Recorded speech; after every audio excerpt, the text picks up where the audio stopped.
Livet er skønt og hårdt. Vi har alle sammen noget, vi kæmper med. Frygten for at fejle.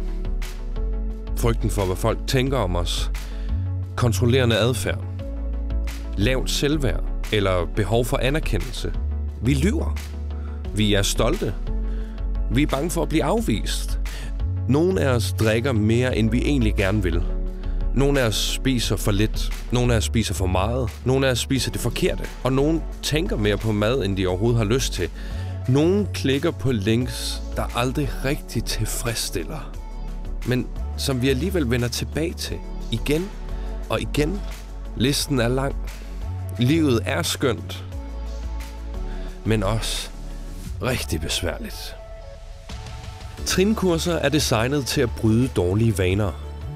Baseret på den anerkendte 12-trinsproces anvender trinkurser bibelske principper for at tage imod Guds hjælp til at overvinde usund adfærd og erstatte den med en bedre måde at leve på. Tusinder har allerede deltaget.